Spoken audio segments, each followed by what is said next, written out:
রাত বাজে 10টা। বাইরে তখন মুষলধারে বৃষ্টি হচ্ছে। মাঝে মধ্যেই অনেক বড় বড় শব্দ করে বিদ্যুৎ চমকাচ্ছে। আশেপাশে পরিবেশটা বেশ অন্ধকার। ঝমঝম বৃষ্টির আওয়াজ ছাড়া কিছুই কানে ভেসে আসছে না। লোকে বলে ঝড় বৃষ্টির রাতে নাকি ঘুম আসে না, কিন্তু আমি তাদের থেকে একদমই উল্টো। বৃষ্টির রাতে ঠান্ডা ঠান্ডা আবহাওয়ায় আমার ঘুমাতে বেশ ভালো লাগে। তাই তো আমি বেশ আরাম করে ঘুমাচ্ছিলাম।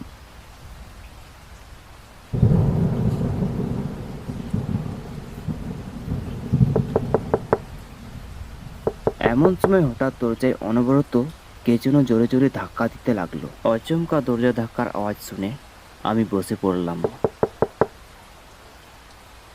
এত রাতে বৃষ্টির মধ্যে কারোর তো আসার কথা নয়। ব্যাপারটি কেমন যেন রহস্যজনক লাগলো। মনের ভিতরটা ভয় করতে শুরু করলো। এত রাতে দরজাটা খুলবো কিনা তা নিয়ে আমি বেশ চিন্তিত হয়ে পড়লাম।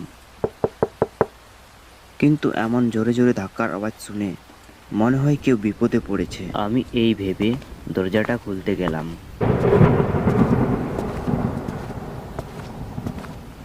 দরজাটি খুলে দেখলাম অন্ধকারের মধ্যে ছাতা নিয়ে একটি লোক দাঁড়িয়ে আছে। লোকটাকে আগে দেখেছি বলে মনে হচ্ছে না।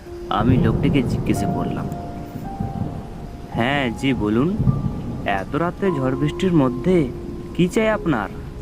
বাবু, আমি বিপদে পড়েছি। এত রাতে আপনার কাছে ছুটে আসতে বাধ্য হয়েছি। আমাকে দয়া করে নিরাশ করবেন না। আমার বাবা ভীষণ অসুস্থ, বুকের ব্যথায় ভীষণ ছটফট করছে। আমার বাবাকে দয়া করে বাঁচান বাবু। আমাকে এই বিপদ থেকে উদ্ধার করুন বাবু। এই গ্রামের প্রায় সব মানুষদেরকেই চিনি, কিন্তু এই লোকটিকে আগে কখনো দেখেছি বলে মনে হচ্ছে না।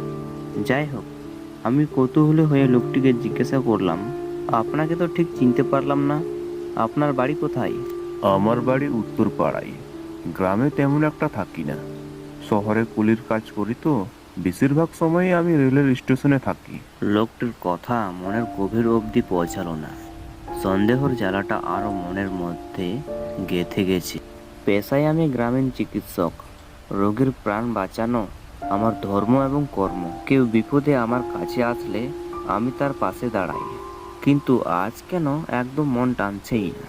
লোকটির অসহায় মুখের দিকে তাকিয়ে আমি না বলার সাহস পাচ্ছিলাম না। এইরকম অজানা অচেনা লোকের সাথে এত রাতে যাওয়া কি ঠিক হবে ভেবে পাচ্ছিলাম না। মনের মধ্যে কেমন যেন একটা ভয় লাগছিল। লোকটি যদি মিথ্যে কথা বলে তাহলে আমি বিপদে পড়ে যাব, আর যদি সে সত্যি কথা বলে তাহলে আমার সেখানে যাওয়া উচিত।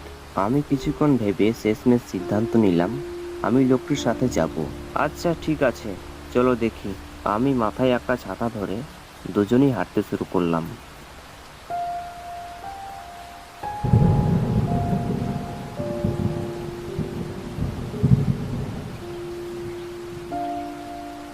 কিছুক্ষণ হাঁটার পর পৌঁছে গেলাম লোকটির বাড়ি।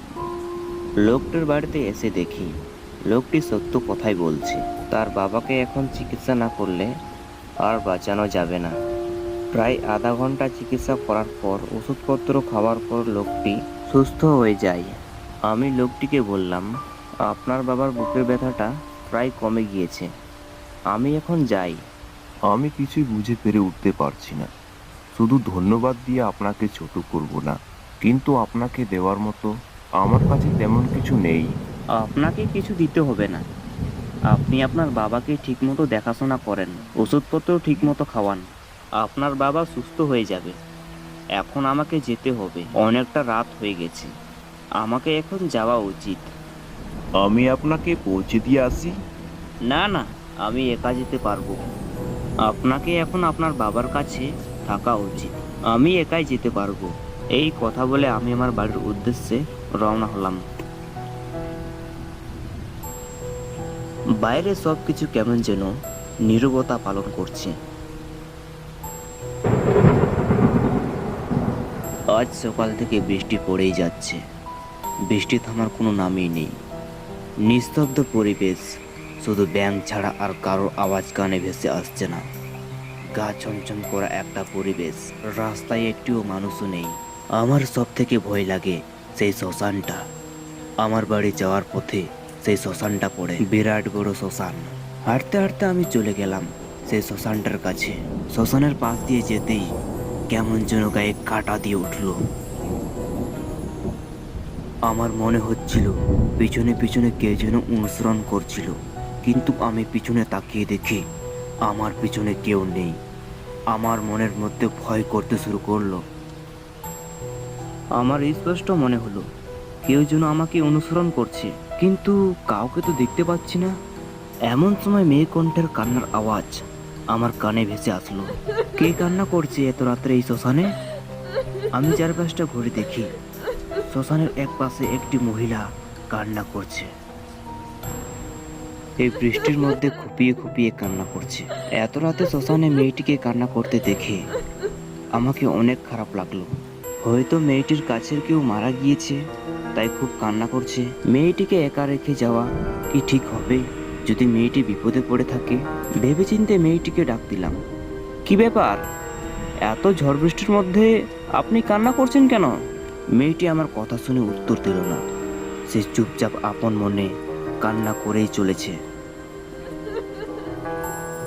আমি আবারও তাকে জিজ্ঞাসা করলাম, কি ব্যাপার, চুপ করে আছেন যে? আপনি আমাকে ভয় পাবেন না, চলুন আমি আপনাকে আপনার বাড়ি পৌঁছে দিয়ে আসি।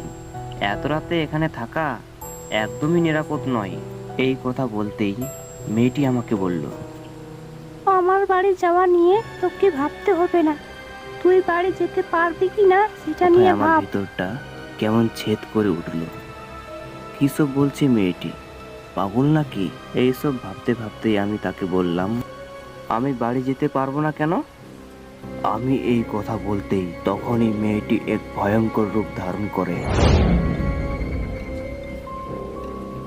আর ভয়ানকভাবে গর্জাতে থাকে। তাকে দেখে ভয়ে আমার হাত পা ঠান্ডা হয়ে আসছিল।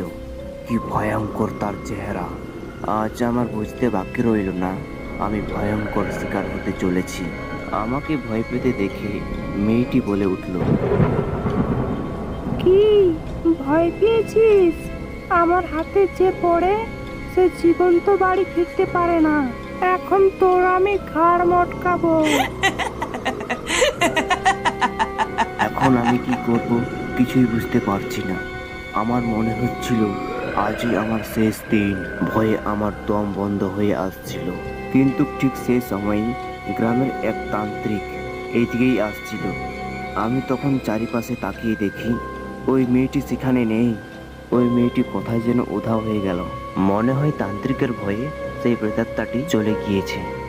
ডাক্তারবাবু জি, এত রাতে শ্মশানে আপনি কি করছেন? বাবা, আমাকে বাঁচান, সেই প্রেতাত্মাটি আমাকে মেরে ফেলবে, দয়া করে আমাকে বাঁচান। আপনি তো আমাদের গ্রামের ডাক্তারবাবু, তাই না? কি হয়েছে আপনার সাথে, আপনি খুলে বলুন। তখন আমি তান্ত্রিককে আমার সাথে ঘটে যাওয়া ঘটনাগুলি সব খুলে বলি। এইসব কথা শুনে তান্ত্রিক আমাকে বলল, আপনাকে এত রাতে আসা এখানে ঠিক হয়নি। যাই হোক, চলুন আমার সাথে। এরপর আমি তান্ত্রিকের সাথে রওনা হলাম বাড়ির উদ্দেশ্যে। তান্ত্রিকের সাথে কথা বলে আমি বেশ স্বস্তি পাচ্ছিলাম। এরপর থেকে রাত্রেবেলা শ্মশানের ওই পথ দিয়ে আর যাই না।